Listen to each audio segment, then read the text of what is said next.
Hart broke your stand-up box office record. What record did he break? He said he broke some record of your box office sales for stand-up. I don't know. What did I broke your stand-up box office record. That one line lit a fuse. A clip of Eddie Murphy getting asked about Kevin Hart's supposed record started bouncing around the internet, and suddenly the conversation wasn't just about numbers, it was about status. 10 years in Hollywood, no one in Hollywood has a memory of going to a sold-out Kevin Hart show, there being a line for him ever getting a standing ovation at any comedy club. Did Kevin really pass the bar set by the legends, or did the marketing get louder than the memory? Eddie's reaction in that viral snippet didn't crown anybody. If anything, it reminded people that records are only part of the story. The rest is freedom, respect, and who can stand on a stage with nothing but a mic and shake the room. That's where this gets uncomfortable. The debate isn't Kevin versus Katt as a petty feud. It's what each of them represents. Are we ever gonna see you on stage again doing stand-up? I'm gonna do it again because I got to break Kevin's new record.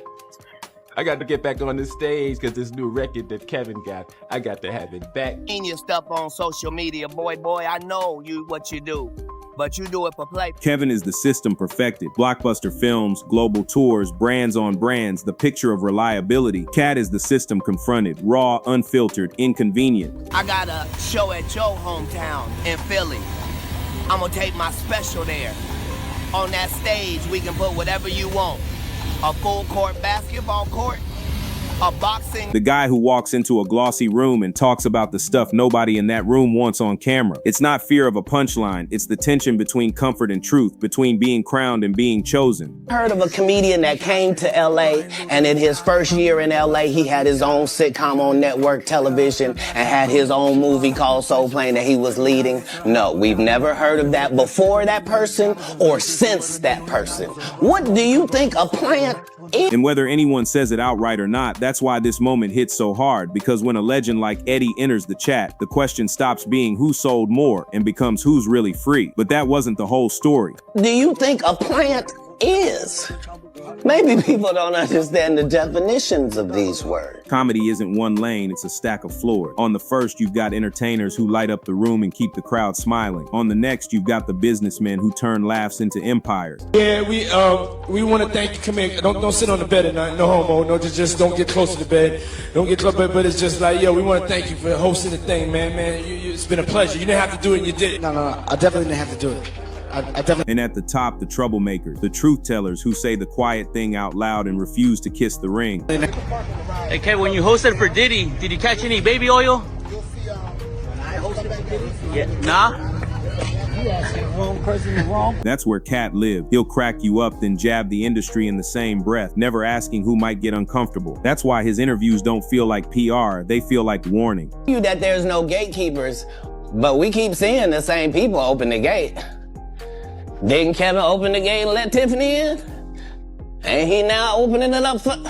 Kevin plays a different game. He's mastered the calendar, the brands, the stadium. You don't build that without discipline, without keeping certain topics off the table, without learning how to glide past questions that drag you into a mess. It's not that he isn't funny, he's precision engineered for the widest possible audience. Already had his deals when he got here. Have we heard of a comedian that came to LA, and in his first year in LA, he had his own sitcom on network television and had his own movie called Soul Plane that he was leading? 10 years in Hollywood. No one in Hollywood has a memory of going to a sold-out Kevin Hart show, there being a line for him ever getting a standing ovation at any comedy club. The issue, at least to his critics, is what that costs. The more doors you're invited through, the more house rules you agree to. And once you're inside, the people outside start wondering who's calling the shots. Eddie's point lands here. It's not fear of a rival's punchline, it's fear of what a rival symbolizes. Katt walks in with no permission slip. No sponsor can yank the mic. No studio note gets the last edit. When he switches from jokes to pressure points, power, money, loyalty, gatekeeping, the room gets colder and the cameras get hotter. Ever been the humble guy?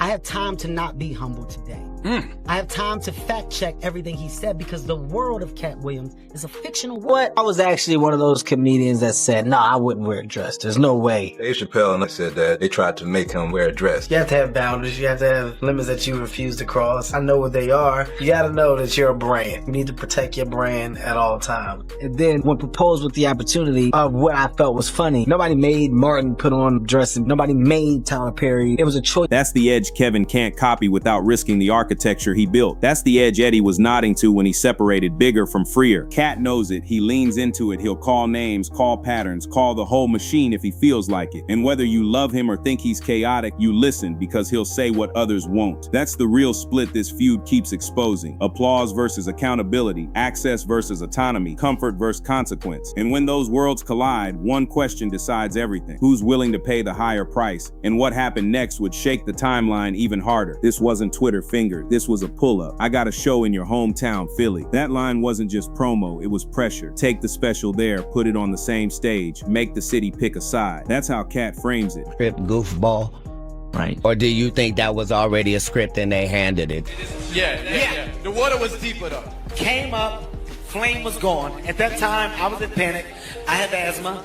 It was a difficult. If you're really that guy, prove it where your name is carved into the seats. Forget the algorithm. Let the room decide. He didn't stop at geography. He doubled down on spectacle. Put whatever you want on that stage. A full court, a boxing wire. Pick your arena. Translation, skill versus aura. Truth versus packaging. Strip away pyro, sponsors, and the friendly edit. 2 mics, 2 crowds, 1 night, no excuses. Katt thrives on those terms because chaos is his comfort zone. If the floor shakes a little, he gets steadier. For Kevin, that's a trap. Philly is a love letter in a microscope. The hometown roar can turn on a dime if the narrative shifts, and narrative is what Katt plays with like a switchblade. He'll grin, drop a line that sounds like a joke, and then let the implication sit in the silence. That silence is where audiences start connecting dots on their own. No shouting, no hashtags, just a room realizing what was and wasn't said. This is why the challenge hits harder than a simple who's funnier debate. It drags everything fans argue about online into one building. Whose stories feel lived in? Whose punches land without safety rails? Who can hold the crowd when the topic gets heavy, when the laugh comes 3 seconds late, when the truth stings first and tickles after? Katt wants that version of the test. Kevin's empire doesn't need it. That difference, want versus need, is where the tension lives, and the subtext keeps humming. If you won't meet me there, maybe it's not just scheduling, maybe it's the calculus of risk. When your image is a vault, you don't invite earthquakes. When your style is gasoline, you look for a spark. That's why the Philly card matters. It's not about disrespecting the city. It's about forcing the conversation to move from billboards to breath. Who owns the room when nothing else is helping? But that challenge opened the door to an even sharper accusation. One word that turned the debate radioactive. Once the era of Eddie and Pryor set the gold standard, be fearless, be original, be dangerous, the scene changed. Deals got bigger, PR got slicker, and careers sometimes looked pre-assembled before the punchlines even landed. That's the nerve Katt presses when he throws out the word everyone argues about plant. He points to Kevin's early trajectory, arriving in LA, landing a network sitcom fast, fronting a studio comedy before most comics even find their voice, and asks a rhetorical question that stings more than it accuses. What do we call that? To Katt, it's not hate, it's definition. If the runway is rolled out before the storm, who's piloting the plane? Fans split right there. Some say he earned it, talent plus timing, and they're not wrong. Others say the timing looks too perfect to be purely organic, and that's the conversation Katt thrives in. Not courtroom facts, but industry pattern. He isn't claiming an invisible hand wrote Kevin's jokes. He's saying certain careers glide because the machine wants them to glide. In that frame, Kevin becomes the model employee, bankable, brand safe, always on time, while Katt claims the role of the uncooperative prophet, the guy who will risk the room to protect the truth. And that's the split. Eddie's observation keeps circling. Are we measuring greatness by receipts or by resistance? But that wasn't the only pressure point. Next came the question of gatekeepers and who really opens the door for whom. Here's where the room gets divided. Everybody swears there are no gatekeepers anymore, that the internet leveled the field, that talent finds its way. Then we watch the same few faces glide through every door while 100 killers stay waiting in the hallway. Cates points to that loop and asks the uncomfortable question, if there's no gate, why do the keys keep landing in the same hands? That's why the who let who in talk sticks. It isn't just about friendships or shoutouts. It's about pipeline. Kevin is often framed as the guy who opens lanes for the next wave, doing films together, sharing stages, amplifying names with his platform. To his supporters, that's what winners do, build ladders. To his critics, it's still the same castle, just with a friendlier doorman. The power structure never changes, only the faces on the flyer do. And when Katt throws shade at that model, he's taking aim at the whole idea that opportunity is neutral. He's saying the machine doesn't just promote talent, it selects temperament. The people who won't rattle the shelves get the front display. The tension lives in how both stories can be true at once. Yes, Kevin has pulled people up. Yes, the ecosystem benefits when stars share their spotlight. But yes, it also matters which voices get the megaphone and which ones keep getting labeled difficult for telling the same truths audiences cheer for online. That paradox is the heart of this feud's energy. strategy, celebration versus selection, mentorship versus maintenance. And right when that argument hit its peak, the contrast sharpened: empire versus independence, contracts versus conviction. Kevin's resume reads like a Fortune 500: films, series, podcasts, arenas, liquor, fitness, partnerships stacked to the ceiling. That's not luck, that's architecture. He learned how to turn a standing ovation into a supply chain. The trade-off, at least in Katt's telling, is control. When your name powers a dozen contracts at once, you're no longer just a comedian, you're collateral. Jokes get weighed against schedules, partners, and headlines. Every bit has to pass the "will this spook the sponsors" check before it hits the stage. Katt moves differently. He frames himself as permissionless. No studio notes, no brand leash, no circle back after approvals. If it needs saying, he'll say it, then deal with the fallout in real time. That posture is why his interviews feel like events and why his specials carry that off-the-grid voltage. Even when you don't agree with him, you believe he's not waiting for someone upstairs to nod. That's where the memory test comes in, the line Katt loves to throw. Name the sold-out club runs, the lines around the block, the standing O's that live in people's bones. It's a challenge about impact versus impressions. Kevin can point to box office receipts and global reach. Katt asks for barstool folklore. Those nights fans bring up 10 years later like they just happened. It's not a fair metric, but that's the point. Legends aren't only counted, they're remembered. Kevin's answer has usually been to keep it moving. Don't take the bait, let the work in the calendar talk. It's a smart strategy when you're protecting a skyscraper, but Eddie's framing turns that silence into a mirror. If the choice is between adding another floor to the tower or walking outside to argue with a man who lights matches for sport, which one does a billion-dollar brand pick? The playbook says stay inside. Still, there's a reason this debate keeps catching fire. Fans aren't just comparing punchlines, they're weighing philosophy. One says scale it, the other says say it. One trusts reach, the other trusts risk, and deep down everybody recognizes the trade. The bigger the enterprise, the smaller the margin for unapproved truth. That's why Katt's barbs land. They aim at the one thing empires can't buy back once it slips: perceived authenticity. But authenticity has its own price tag, and that's where the next fault line appears: boundaries, brand, and the roles comics refuse to play. Every comic talks about the line, but not everyone draws it in ink. Some careers are built on saying yes until the room forgets you ever said no. Others start with a list of non-negotiables and live with the fallout. That's where this split gets real. One philosophy says protect the brand at all times. The other says protect the voice even when it costs the brand. Audiences can feel which oath a comedian took long before the credits roll. Katt treats boundaries like armor. If a role blurs the message, he's out. If a bit dulls the blade, he tosses it. That stubborn streak reads as integrity to his base. It's why his fans trust him to say the thing you're not supposed to say on camera. He'll risk the booking to keep the belief. Kevin, by contrast, leans into the calculus of scale. He'll tell you straight, the name is the business, so the business must be guarded. When your face sits on movie posters, billboards, and brand decks in 5 countries at once, one bad choice isn't just a bad joke, it's a market event. That doesn't make one man real and the other fake. It makes their incentives different. Katt speaks to people who think comedy should bruise a little. Kevin speaks to people who want comedy that unites a stadium. If you're the system's safest bet, your job is to keep doors open. If you're the system's loudest critic, your job is to slam a few and tell us why. The tension is baked in. The bolder the boundary, the harder the sell. The bigger the brand, the softer the edge. Eddie's wisdom sits over all of this. He's lived both sides. The era when saying no was a career risk, and the moment when walking away was the only honest move. That's why his perspective lands like a verdict without sounding like a sentence. He isn't saying one path is wrong. He's saying each path has a price, and the receipt always shows up. But boundaries aren't the only tell. Sometimes what you don't say says everything, and that's where the silence starts speaking louder than the punchlines. Watch how Kevin moves when Katt's name floods the timeline. No meltdown, no back and forth marathon, a couple calm lines about not feeding a circus, a nod to facts will sort it out. Then he pivots to work, family, positivity. That's not weakness, it's strategy. When your brand is a skyscraper, you don't open the windows in a windstorm. You seal the glass and ride it out. But silence has a side effect. It lets the other guy narrate. Every time Katt drops a new clip with names, dates, and pointed claims about how the game really runs, the conversation tilts his way. Fans pull quotes, podcasts splice segments, headlines pick the spiciest line and loop it for a week. Kevin's restraint reads like maturity to some and hesitation to others. That ambiguity is the cost of taking the high road. You don't control the view. He has jumped in on occasion, short, measured, almost bored with the drama. A reminder that receipts exist, a shrug that says, I'm busy, then back to the calendar. It's the move of a guy who knows the machine he built can't run on adrenaline. He needs predictability. He needs the next premiere, the next tour stop, the next launch to feel inevitable. Katt thrives on sparks. Kevin survives on schedule. Still, perception drifts. The longer the truth teller talks and the empire holder smiles, the more the internet treats the smile as a tell. People start reading the quiet like it's guilt when it's really just guardrail. That's why this chapter won't die down with a single statement. It's a tug of war between two two survival codes. One code says say less, the other says say what they won't. And then came the interview that threw gasoline on everything, the sit down that turned a feud into a referendum. Then the sit down happened and the internet cracked. In one interview, Katt nuked the polite version of comedy politics and said out loud what fans whisper in comment section. He didn't tiptoe, he drew diagrams, names, timelines, patterns. You could feel the temperature change mid-conversation. Clips jumped platforms in minutes, chopped for TikTok, quoted on X, stitched on YouTube, each one sparking new threads about who's chosen, who's carried, and who's calling the plays behind the scenes. It wasn't just an interview, it was discovery mode for the casuals and confirmation mode for the diehards. Other comics weighed in, some co-signed the broad strokes there are favorites, there is a safe lane, and certain careers do feel strangely frictionless. Others pushed back, pointing out that Katt's path includes its own chaos, and chaos has consequences. That's the thing about his delivery, even when you disagree, you lean forward, because he says the quiet part like it's common knowledge. Meanwhile, Kevin kept it steady, no thread spinning, no late night live, no hour-long response video, just a measured line or two, a shrug, and a pivot back to work. But the blast radius had already spread. For a week straight, timelines turned into a courtroom with no judge, just exhibits and opinions. Old clips resurfaced, box office stats got dragged into debates that weren't really about money, and fans began rewriting resumes in real time. That's Katt's particular talent. He reframes the scoreboard. He can make respect feel heavier than records, and once that scale shifts, numbers start looking like props. Which brings us to the heart of it. When the noise fades, what actually lasts? Revenue or reverence? Strip away the noise and one question keeps echoing. What's the real currency in comedy? Receipts or reverence? Kevin's ledger is pristine. Global tours, chart-topping films, a business ecosystem most comics can't even imagine. That kind of scale demands consistency, and he delivers it. Families buy tickets without Googling the set. Studios greenlight on name alone. From the balcony, that looks like undisputed victory. But respect lives in a different economy. It's paid in risk, not grosses. It's the gas before the laugh, the knot in the crowd's chest when a comic steps onto thin ice and doesn't flinch. Katt trades in that market. He'll chase the laugh on the other side of a landmine and take the shrapnel if it means the point lands. Fans feel that gamble and reward it with loyalty that outlasts press cycles. Years later, they quote lines from a grainy clip like scripture. That memory is priceless because you can't manufacture it with billboards. It's earned in the room. Eddie's framing squeezes both truths into one uncomfortable sentence. The industry crowns reliability. The culture canonizes risk. That's why these two can both be winning and still look like opposites. Kevin stacks proof of concept. Katt stacks proof of courage. And depending on which metric you value, the scoreboard flips. The danger for Kevin is that reverence can't be bundled into a brand deal. The danger for Katt is that reverence can't pay back the budget if the room turns. Two paths, two prices, same mountain. And behind the curtain where those prices get set, another calculus decides who gets the mic and who gets the memo. Talk to people who book rooms for a living and you'll hear the same two phrases on repeat. Bankable and predictable. Bankable means you won't eat a loss. Predictable means no headline tomorrow that explodes a partnership. On that grid, Kevin is a dream. He shows up, he delivers, he shakes the sponsor's hands, and everyone sleeps fine. Katt is the opposite lever, brilliant and combustible. If you're an exec who hates surprises, combustible is a red flag. If you're a fan who loves stand-up like a contact sport, it's a green light. That's why you'll hear the whispers. We'd love to work with him, but the but covers everything from insurance to PR to the fact that a single line in the wrong news cycle can cost real money. It isn't fair, it is real. Katt calls that hypocrisy. He says the industry labels truth tellers difficult as a way to keep the edges dull. Kevin calls it reality. He'll tell you grown-up rooms speak in risk and reward, not romance. Neither is lying, they're describing two halves of the same machine. Eddie's been in both meetings. He's been the phenomenon execs tried to tame and the elder statesman they parade at premieres. That's why his read hits different. He isn't gossiping, he's diagnosing. When he says the system gets nervous around people it can't steer, he's summarizing decades of conference rooms in one line. The punchline is simple. The less steerable you are, the more the decision moves from should we to can we afford to. And if you're Kevin, you are the budget. If you're Katt, you're the variable. That's the math this rivalry keeps exposing. Which brings us to the last chapter, how the story ends when the crowd, not the credits, writes the final paragraph. Run it forward. On paper, Kevin keeps winning another tour, another film, another partnership that proves the model scale. He'll rack up milestones you can frame on an office wall. But every time Katt sits down and says the thing you're not supposed to say, the conversation swerves back to values. Who protects the craft? Who protects the brand? And which one you respect when the lights go out? That tug of war won't vanish with a tweet or a photo op. It's the kind of rift audiences track quietly until one night the choice shows up in ticket sales and timeline. Katt's path doesn't change either. He'll keep burning hot, risking comfort for conviction, turning interviews into town halls and specials into x-rays. The cost is real. Doors stay shut, headlines stay loud. But that's the risk he's already priced in. He's playing for the echo, not the opening weekend. When Eddie hints that the real crown sits with the one who can be free on stage and still hold the room. He's handing both men a map. Kevin can borrow a little danger. Katt can borrow a little discipline. Either could become unstoppable with the other's superpower. Until then, the audience decides. They always do. If you value polish, you'll point to Kevin's empire and call it excellence. If you value pressure, you'll point to Katt's unfiltered runs and call it essence. The truth is messy enough to fit both. Legends aren't minted by studios or thumbnails. They're minted by memory. When a line outlives the campaign, when a bit survives the news cycle, that's when the crown quietly shifts. So who holds it tonight depends on your currency, respect or revenue, risk or reliability, comfort or conviction. Kevin Hart built a tower you can see from space. Katt Williams built a nerve you can feel from the cheap seats. Eddie Murphy's point wasn't to pick a side, it was to underline the cost. You can be loved by the system or loved for your honesty. Very few get both at once. This is New Drama Unlocked. If you made it this far, you're the kind of viewer who cares about more than box office totals. You care about what comedy means. Drop your take below. Crown the king, Katt with the candor or Kevin with the kingdom. And if you want the unfiltered breakdowns the timeline won't give you, hit subscribe. The next chapter is already writing itself.